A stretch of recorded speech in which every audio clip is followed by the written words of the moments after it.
Oh, this is going a lot slower than I thought. Okay, great. Hello. Jesus Christ. Here we go. There she is.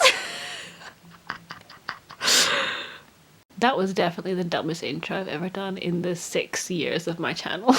So it is 4:30, Saturday the 16th of January. Yes, I'm still in pajamas. What of it? The UK is in its third lockdown because of a deadly virus. Things are crap. And it looks like it's going to stay that way for quite a while.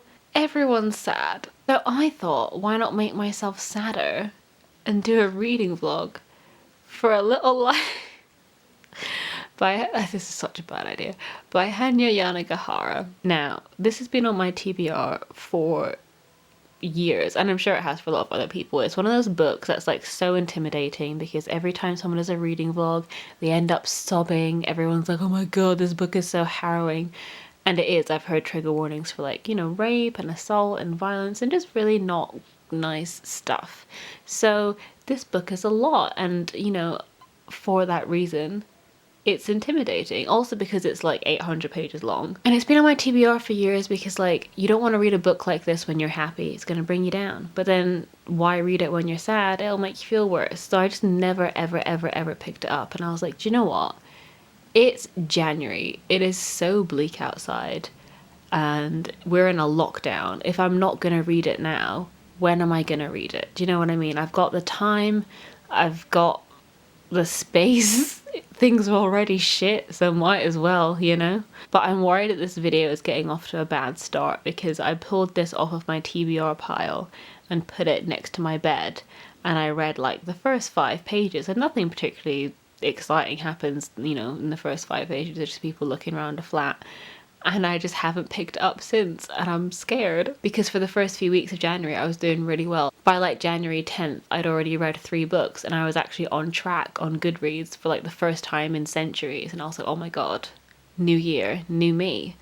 And then I picked up A Little Life and I just promptly stopped reading, and I haven't read for like 3 days. It's just a mental block, that's all it is. It's just like I see this book and I'm like, and so that's what's like putting a spanner in the works. So I'm making a reading vlog to make sure I commit to it, because you know what? I'm fed up of this being on my TBR and I want to get it done and I want to read it, and this is the best time because things are already crap. So if this makes me cry, that's fine. Also, I don't know if I will cry. I'm not a very big book crier, I don't think. Like, I think I've only ever cried, I don't know, like I tear up maybe, but like I've never fully like sobbed, I don't think. Maybe like one time, maybe The Fault in Our Stars or something. I'm a very easy movie crier, like very easy. Like the music will just do that thing that music does, you know, where it swells and then there'll be a character and I'll just cry, you know. But books, for some reason, it takes a lot more to make me cry. So I'm curious to see how this goes. We'll see. Okay, now I know why everyone is crying in their reading vlogs, because the font is fucking tiny.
I am on page 156 of A Little Life by Hanya Yanagihara.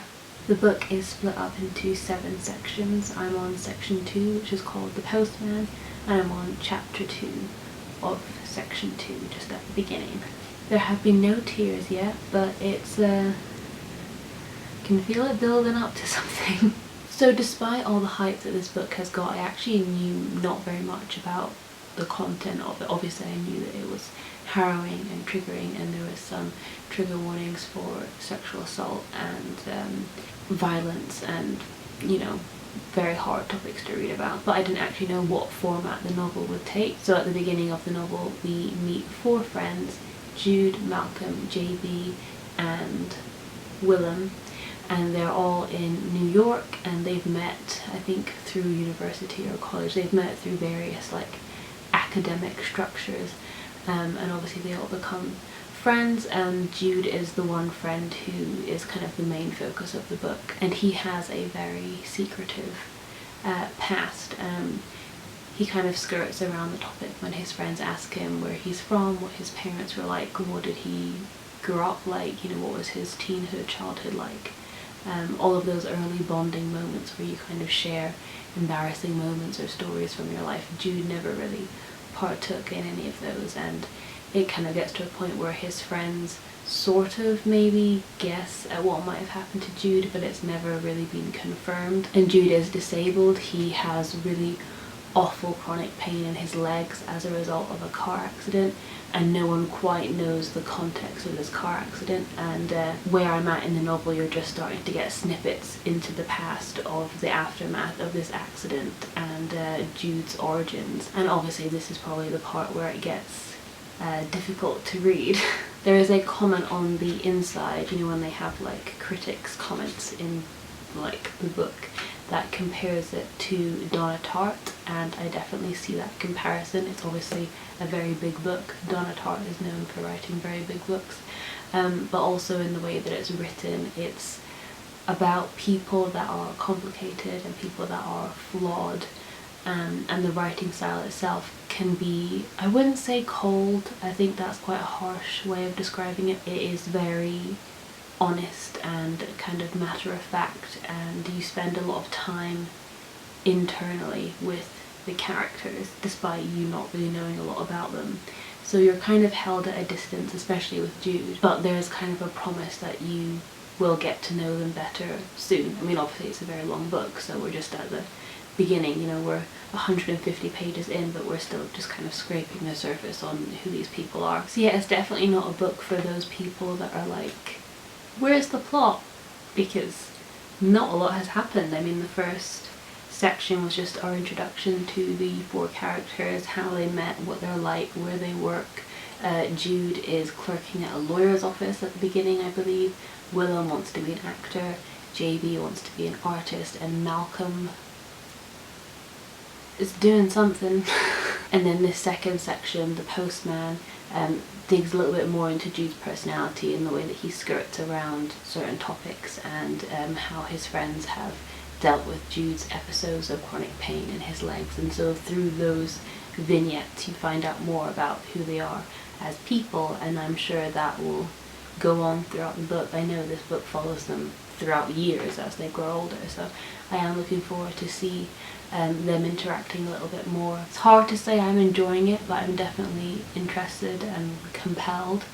Haven't cried yet, we'll see if that happens. I'm a bit worried that my reading experience going into this is slightly tainted, because I feel like I'm like expecting to cry, and maybe because the expectation is so high I'm kind of reading it in a different way, or that expectation is just gonna like ruin the reading experience and like undermine whatever the big revelation is going to be. But in any case, I will still carry on, and I will let you know what I think in a couple of 100 pages or so. So things were actually going well, and during the reading sprints that me and Shannon do on Sunday, I was reading this and I was actually like smiling, and everyone was shook, and I was shook, you know. When everyone talks about this book, they talk about obviously the really harrowing themes, and no one really mentions that like there are lighter moments, there are happy things that happen in this book. And the plot point with Jude and Harold, I'm trying not to give spoilers, but that just really warmed my heart, and I was smiling and I was like, oh, this is lovely. Like, and I knew that, you know, bad things might be coming, and because of, you know, Jude's trauma, he has a kind of instinct that anything good that happens to him, he's not deserving of it, and he kind of self-sabotages, and so I was kind of preparing for that. And then I've just got to the fourth part, and there's an introduction of this character. I don't know if it's a spoiler to name him, but I fucking hate that guy. He sucks. He comes into Jude's life, barges his way into Jude's life, and then some sad things happen, and it's very hard to read about, and I'm struggling. I'm currently on page 388, and it is a struggle. If you couldn't tell by my face when reading that last little bit, I'll put in some clips and whatever, but oh my goodness.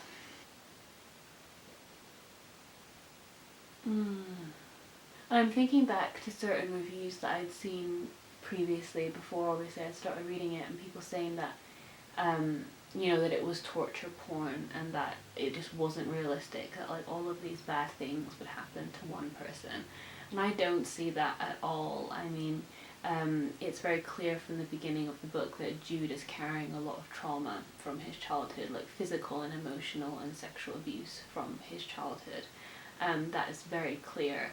And people that are traumatized, it doesn't just end when they're out of that situation. So obviously when Jude is an adult, he's removed from the people that were abusive towards him. He's, you know, being taken out of that harmful situation, and he's now in a objectively safe and happy place. He's surrounded by friends. There is no reason for him to still experience, you know, trauma. But self-harm is a big theme in the book, and he is self-harming directly, but also in more indirect ways by denying things that he knows will make him happy, by refusing to fully open up with his friends because he doesn't want them to see him differently, and the fact that then when someone comes into his life who is toxic, he doesn't push that away because he sees it as a punishment for believing that he could have had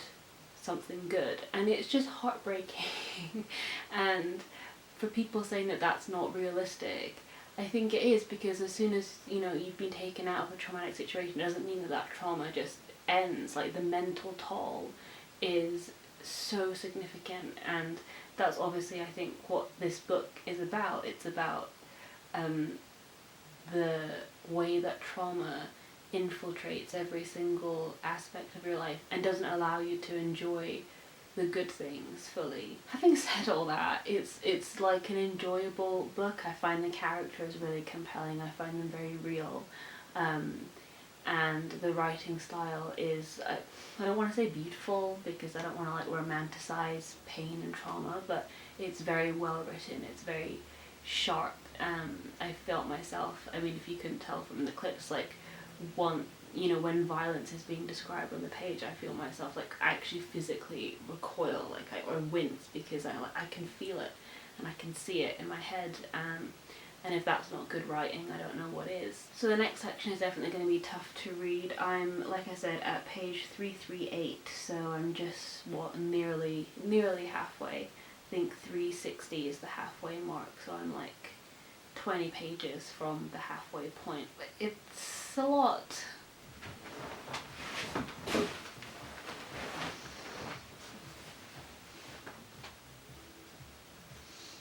It's currently Friday, the 29th of January, and I've planned this vlog to go up on Saturday because on Sunday the reading sprints are on my channel, so I don't want it to clash with my upload day, which is usually Sunday, which means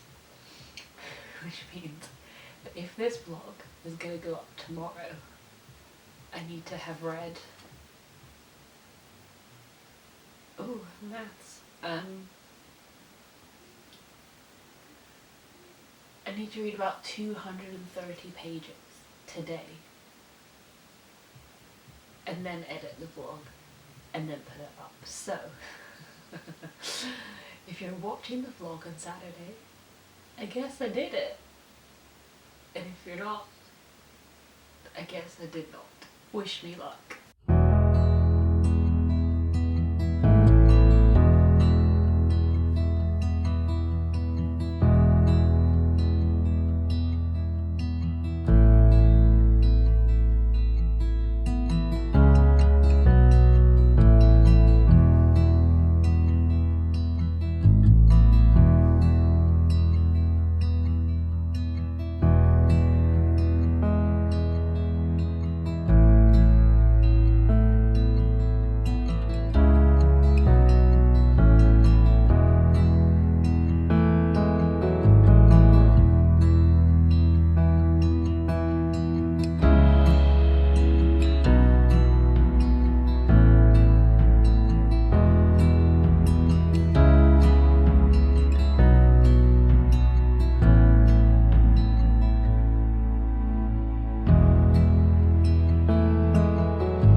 It is done.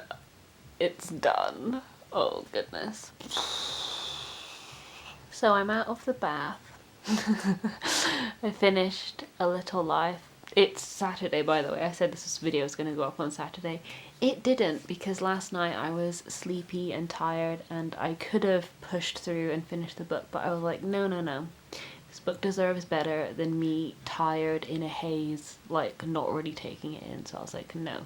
Video will just have to go up on Sunday and clash with the sprints. It's fine. And immediately I kind of feel a need to like justify why I didn't cry in this reading vlog, like why there isn't like a clip of me sobbing that I can exploit for the thumbnail.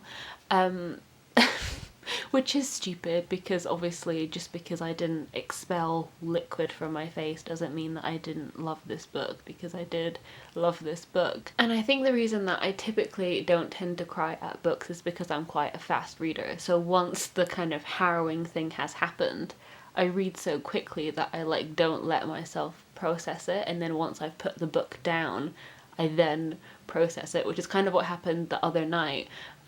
I was on the phone to my boyfriend and I'd been reading this book all day, and I think it just put me in a really sad headspace, and we started talking about lockdown and like all of the things we were gonna do once lockdown is finished, and I just started sobbing. And then he was kind of a bit taken aback, and I was like, oh, I'm sad, my book is really sad. So even though I didn't directly cry, like in the process of reading, I have been emotionally moved by this book, and I have cried in the past week of reading it. So I promise I'm not a fake fan. I have cried. Tears have left my face. And honestly, I'm kind of left unsure of what I can say about this book that hasn't already been said. It is an incredible study of trauma that doesn't feel like a study in any way. It's very much a showing, not telling. So you know that these characters have trauma. You know that, you know, it's having an effect on them. And I think what a lot of people typically don't understand about trauma is that once you have been removed from the situation, so for example, the main character in this book, Jude, I think it's a well-known fact by now that he suffers childhood sexual abuse to quite a high extent. And then obviously he is taken out of that situation and he is quote unquote safe, like there are no physical external dangers to him anymore, and that's not enough. And I think a lot of people don't understand that just simply being taken out of the traumatic situation isn't enough to heal from that situation. It takes so much mental upheaval, and you shouldn't blame people that aren't or don't feel strong enough to do that. And it's essentially a book about how you can't really save people that don't want to be saved, and you shouldn't feel guilty for that. And that even though people with trauma will always carry around that trauma, there can be moments of respite, there can be happy moments within a trauma filled life. And as well as highlighting the treatment of trauma, because that is obviously a very huge theme in this book. You can't really talk about this book without talking about its handling of physical abuse, its handling of mental health, its handling of self-harm, and its handling of eating disorders, addiction, things like this. I also want to impress how much it is a book about friendship, and that seems obvious because obviously the premise is you follow 4 friends throughout their lives, but you really do follow 4 friends. You really get a sense of what each of them are doing, and how proud they are of each other. And what I really liked about this book is that none of them really get married and have kids, so it is just about their friendship. And yes, they do have romantic relationships, but those relationships come and go, and once you like check in with them again in the kind of future sections, it's not really given a lot of time on the page. Like the mention of one character getting married is done within like a sentence, and then the dinner where they meet up and discuss everything is given many more pages. And that's really rare, and I think that's something that Hanya Nakara wants to highlight. And I actually looked up the Guardian article, the interview that she did about this book around the publication, and the interviewer or whoever wrote the article said that it's basically impossible to read a book like this and not be curious about who wrote it. And that's so true, because this book is so full of so much emotion that you're like, is this person okay? Like where did this come from? Like, it's such a detailed tapestry of themes and different emotions, and it is so detailed in every way. So Jude is a lawyer, and there's so much in it about what he does and what that means, and a lot of it goes over my head. And there are characters that are artists, and Willem is an actor, and he's in a lot of different films, and there's a description of him on a film set and what that's like. And I'm a film student, I mention it a lot, I'm sorry, but it's a big part of my life. Well, I'm not a film student, I'm a graduate, but I'm choosing to ignore that I'm a graduate because there's a pandemic and there's no jobs, and I'm sad. But those sections were so well realized, and it is just such a beautiful portrait. That's the best way I can describe it. It's a portrait of these 4 lives and how they intertwine, and how they all try to uplift the one of them that is barely keeping his head above water. And it's wonderful. And I guess in a lot of ways the book does have a kind of, well, predictably sad ending, and I think a lot of readers have left this feeling like broken and deflated, and you can see that from a lot of the Goodreads reviews and the reading vlogs, and I totally understand that. I'm sure it will hit me at some point, but if anything, I'm leaving this book feeling energized. I mean, maybe it's because I had a bath, so I'm like, I'm clean and I smell like a bath bomb, and whoa.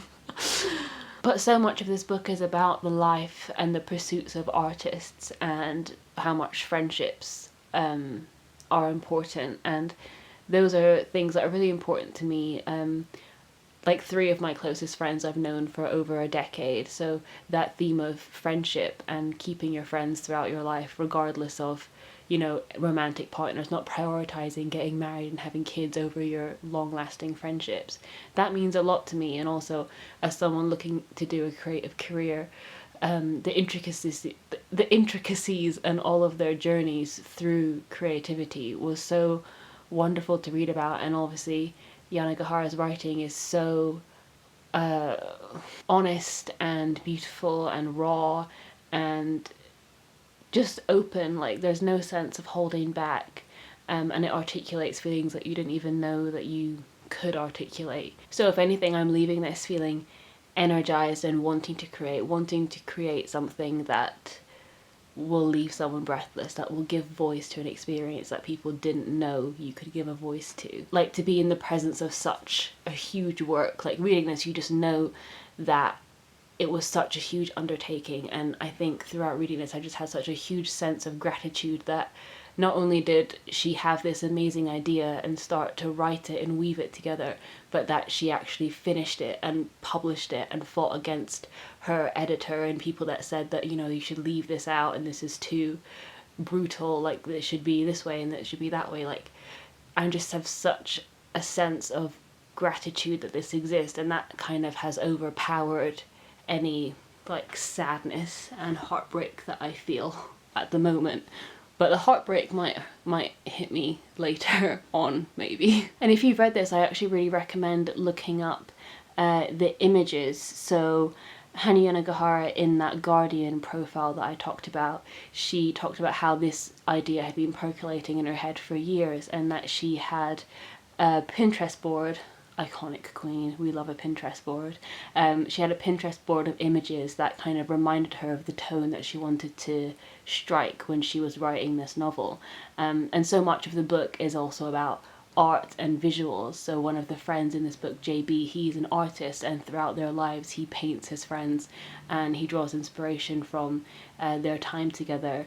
And the way that she describes how these paintings look, you can see them and feel them, and it just does really help with the tone of the novel, and it just helps you get to know them as people so much better. And in that interview she also details her childhood spent in motel rooms because her family moved around an awful lot, and she always wondered about the types of people that you would find in motels. And if you've read the book, you'll know that a lot of the more harrowing chapters take place in different motel rooms. And she has some photographers' work.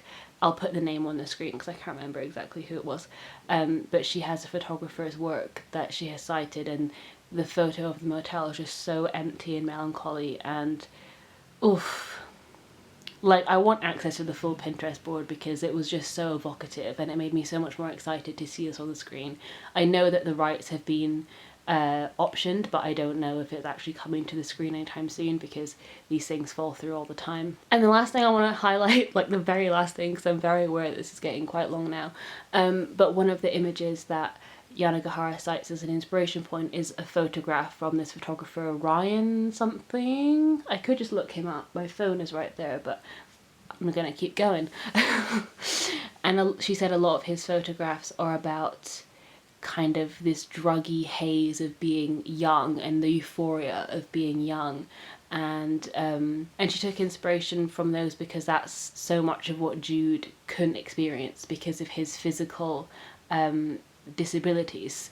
And that's something I don't hear talked about a lot as well with this book, because Jude fights against the term disabled for so much of his life, but he is disabled and he needs a lot of help, and he has pain and he needs medication, and he needs people to be accommodating and understanding of what he can and can't do and how that might differ from days to days. And looking at those photos is like such a sense of wistfulness that like this is the life that he could have lived had all of these things not happened, and how like it's such a hard fantasy to let go of. And I don't know, it's very beautiful to look at that and think like that could never be his life, but he had something different, and like who are you to judge whether or not that was better or not? Only he can judge for himself, if that makes sense. I don't know. But yeah, I feel very wary about blanket recommending this. I think I said this in an earlier clip that I wouldn't be like everyone should read this, because there are a lot of triggers in this book and you should look them up if you're thinking of reading it, because and none of them are spoilers, by the way. I know there's been some like discourse on book Twitter recently about like whether trigger warnings are spoilers. They're not, because some of the things in this book you shouldn't be like exposed to without kind of being okay with being exposed to that, if that makes sense. So yeah, I was just as floored by this as everyone else was. I'm very predictable, I'm sorry. I'm riding the booktube bandwagon, like hyping this book up, but yes, it's as wonderful and as devastating as everyone says it is, but also more hopeful than everyone says it is, and that's kind of what I want to leave you with in this vlog. And there was a page that I earmarked quite early on, and it's Jude, who is the one in the book who is you know, traumatized and, you know, from all his years of abuse, and he's dealing with a lot of pain in his life, but he is incredibly smart and he is a tutor for this young kid. And I think he suspects that this young kid is either being bullied or doesn't have a lot of friends. And he just talks to him one day about his future, and it's a very lovely passage, and to me it just kind of encapsulates what the whole book is about for me. He doesn't know what makes him say what he does next. Is it empathy, as he hopes, or is it a boast, in alluding aloud to the improbable and wondrous turns his life has taken over the past month? You know, Felix, he begins, I never had any friends either, not for a very long time, not until I was much older than you. He can sense rather than see Felix become alert, can feel him listening. I wanted them too, he continues, going slowly now because he wants to make sure his words come out right. And I always wondered if I would ever find any, and how and when. He traces his index finger along the dark walnut tabletop, up the spine of Felix's math textbook, down his cold glass of water. And then I went to college and I met people who, for whatever reason, decided to be my friends, and they taught me everything, really. They made me and make me into someone better than I really am. You won't understand what I mean now, but someday you will. The only trick of friendship, I think, is to find people who are better than you are. Not smarter, not cooler, but kinder, and more generous, and more forgiving, and then to appreciate them for what they can teach you, and to try and listen to them when they tell you something about yourself, no matter how bad or good it might be, and to trust them, which is the hardest thing of all, but the best as well. They're both quiet for a long time, listening to the click of the metronome, which is faulty and starts ticking spontaneously, even after he stopped it. You're going to make friends, Felix, he says, finally. You will. You won't have to work as hard as finding them as you will at keeping them, but I promise it will be worth doing. Far more worth doing than, say, Latin. And now Felix looks up at him and smiles, and he smiles back. Okay, he asks him. Okay, Felix says, still smiling.